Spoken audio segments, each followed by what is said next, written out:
MIM के पूर्वी चंपारण के साथियों को ये बता देना चाहता हूँ, आप सबों का बहुत फ़ोन भी आ रहा है और आप सबों का ये बहुत कंप्लेन भी है कि अशरफ भाई, फेसबुक पे भी लोगों का कहना है कि अशरफ भाई यूं ही मेहनत कर रहे हैं कि कुछ हासिल भी हो रहा है।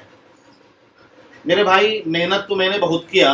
किशनगंज से लेके पटना तक जितना मैंने दौड़ा है, अपनी पूर्वी चंपारण की टीम जितनी दौड़ी है, उससे अभी तक हासिल कुछ नहीं हुआ है सिवाय दौड़ाने के।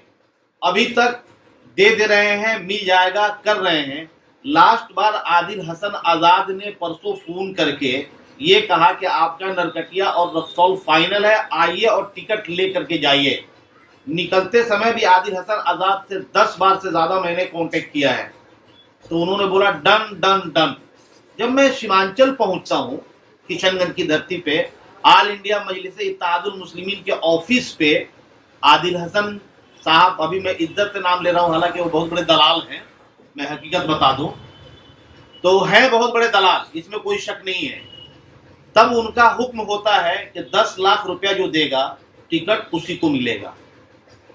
हमारे जिला कमेटी की टीम भी थी जो अभी यहाँ पे सब बैठे भी हैं, और इन सबों के मशवरे से आज, हालांकि मैं प्रेस कॉन्फ्रेंस भी करने वाला हूं, आज तो मैं लाइव आया हूं, मैं प्रेस कॉन्फ्रेंस भी करने वाला हूं, और प्रेस कॉन्फ्रेंस भी इंशाल्लाह कल से परसों तक होगा, उसका भी डेट जो है हम आप लोगों के बीच डाल देंगे।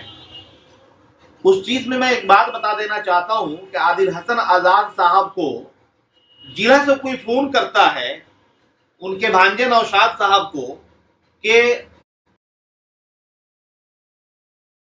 किसी से 5 लाख रुपया मांगते हैं, तो अशरफ साहब भी आदिल हसन आजाद साहब के कहने के ऊपर ही उन लोगों से 5 लाख रुपया का डिमांड किया था।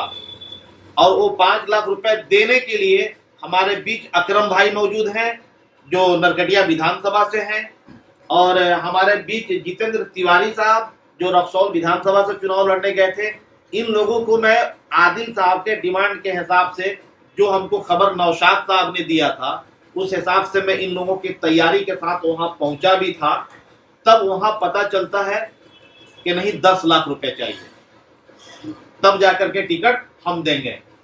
तो इससे ये समझ में आया कि इन लोगों ने हमारे सदर, हमारे कायद बारिस्टर असदुद्दीन ओवैसी साहब के चेहरे को और ऑल इंडिया मजलिस इत्तेहादुल मुस्लिमीन एमआईएम को पूरी तरीके से, ये स्टेट कमेटी की जो दलाल बैठे हैं, जो टीम बैठी है, ये पूरी तरीके से बदनाम करने पे उतर गए हैं और पूरी तरीके से एमआईएम को यहां से खदेड़ने में उतर गए हैं।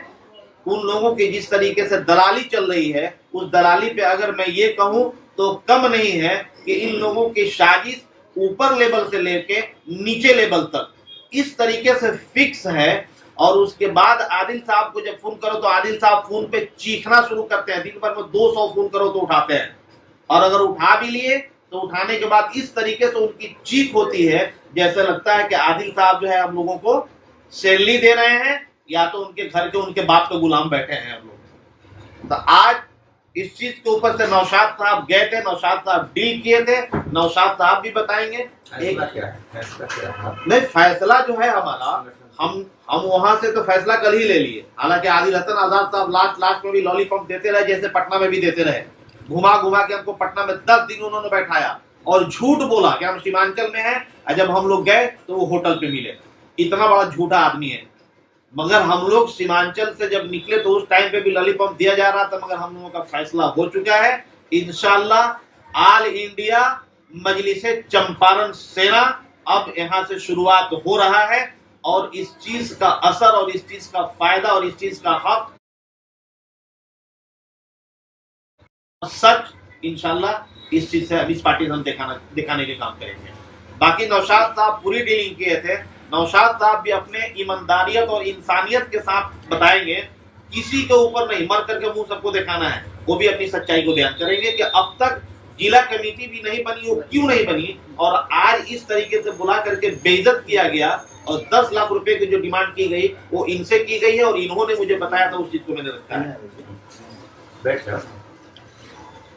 अस्सलाम वालेकुम, मेरा नाम मोहम्मद नौशाद है। सबसे पहले हम शुरुआत स्टेज से लेकर अभी तक का जो हालात है उस पर हम अपनी बात रखेंगे। जिला कमेटी का क्या मामला था कि जिला कन्वीनर अशरफ साहब को बनाया गया और उसके बाद अशरफ साहब के अंडर हम चारों ने, अशरफ साहब, मोहम्मद शरीफ, डॉक्टर साहब हैं जो, और हमारे मुन्ना भाई हैं, और हम चारों ने मिलकर नींव रखी। शुरुआत से लेकर अब तक लगातार हम लोगों ने पार्टी के लिए काम किया, चाहे वो फ्लड रिलीफ कैंप हो, चाहे वो कोई भी चीज़ हो। लेकिन मामला ये हुआ कि डिस्ट्रिक्ट कमेटी का कोई रिस्पॉन्स स्टेट कमेटी लेती ही नहीं है कभी, अगर एग्जैक्टली ये देखा जाए तो। अब इलेक्शन मोड में जब आए तो जाहिर सी बात है, हमने उतनी मेहनत की और मेहनत का हमें कुछ ना कुछ फल मिलना चाहिए था। लेकिन हुआ ये कि हमें कभी पटना बुलाया गया, कभी किशनगंज बुलाया गया। उस सिचुएशन में भी हम लोग पटना और किशनगंज दौड़ते दौड़ते थक गए। लेकिन आखिरी में क्या होता है, जब घर बैठ के पूछते हैं कि क्या टिकट का क्या मामला है, तो बोलते हैं कोई रुपया नहीं लगेगा, कुछ नहीं लगेगा, कैंडिडेट को लेके आइए, आप लोगों ने बहुत मेहनत की है, हम आपको दे देंगे, टिकट दे देंगे। लेकिन जब वहाँ जाते हैं तो 10 लाख की डिमांड होती है। वो भी किससे डिमांड होती है, कुछ चमचे लोग पाल रखे हैं। अब ऐसे ऐसे चमचे हैं, जो कोई इंजीनियर है तो कोई उसका सेक्रेटरी है, तो कोई कुछ है तो कोई कुछ है, दाढ़ी रख कर भी दलाली।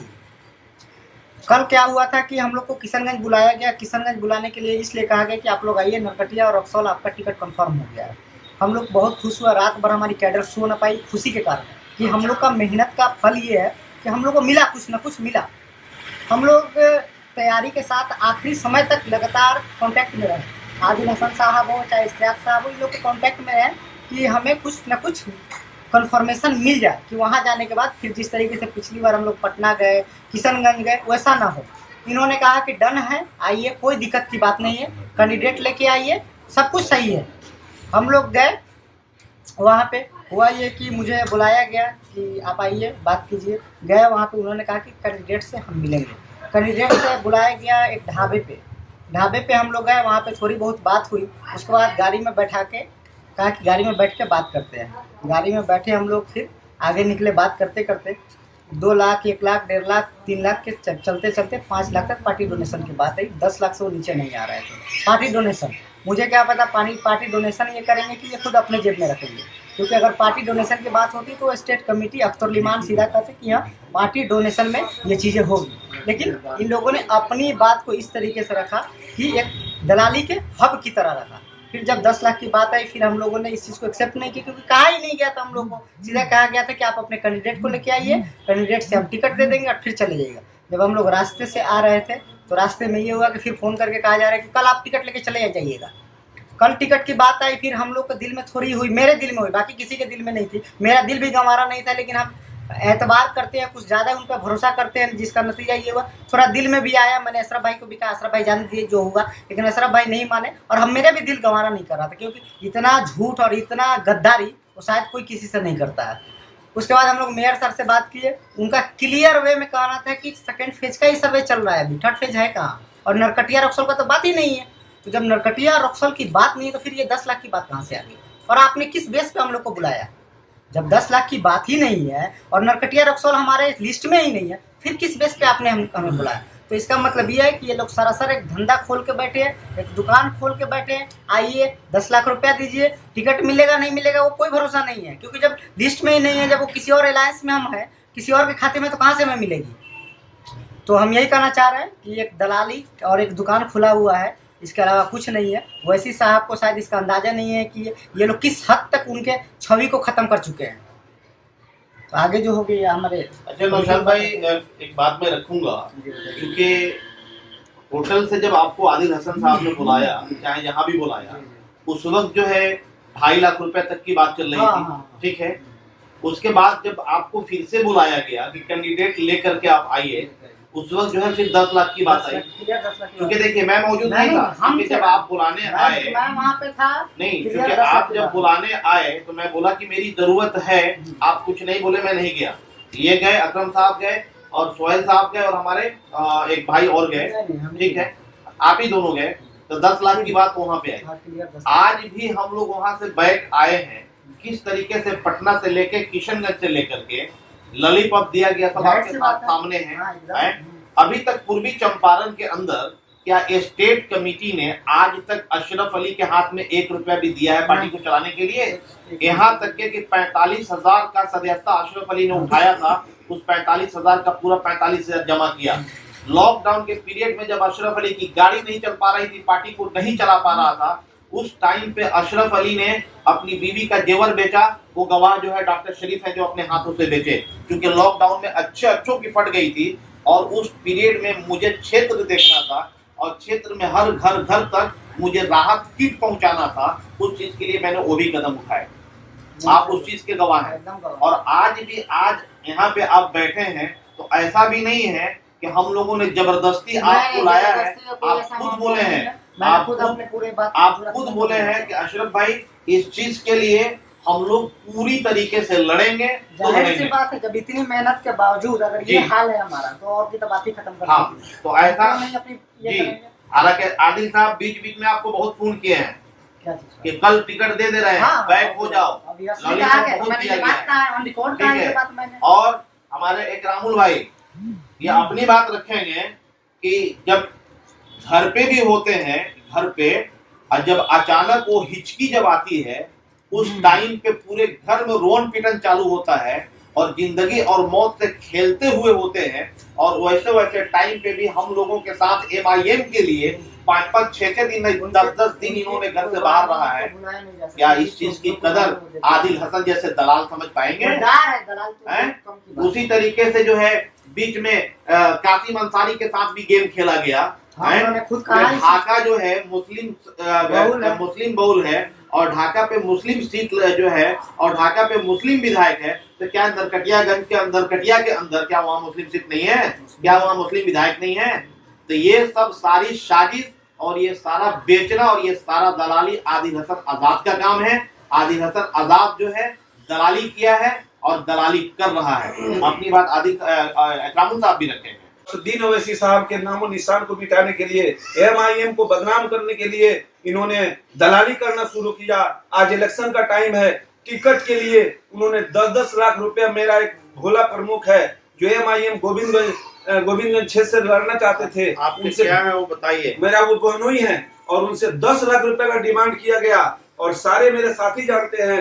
एक अकरम भाई जो हम लोग कल गए थे, उनसे भी 10 लाख का डिमांड किया गया। मेरे जितेंद्र तिवारी जी हैं, वह सुगौली विधानसभा से लड़ने के लिए प्रत्याशी थे, लेकिन काट कर रक्सौल में गया, वहां से लड़ने के तैयार थे, उनसे भी 10 लाख का डिमांड किया गया। ये हालात है। आदिल हसन साहब इसे धंधा खोल के बैठे हैं और असदुद्दीन ओवैसी साहब को चेहरा को नकाब करना चाहते हैं। इसे हम सब साथी दुखित होकर हम लोगों ने अपना राय मशवरा किया कि यह पार्टी हमारे लिए, मैं असदुद्दीन ओवैसी साहब को जिंदाबाद करता हूं और तहे दिल से शुक्रिया करता हूं MIM पार्टी को। मुझे MIM पार्टी से कोई तकलीफ नहीं है, बट तकलीफ दलालों से है कि ये दलाल पूरे दुकानदारी खोल के बैठे हैं अन्य पार्टियों की तरह। और आदिल हसन साहब दलाल, वह दलाल भी है, चकोड़ा भी है, उसके साथ उस कमेटी में ताज है जिसके उस ग्रुप में है।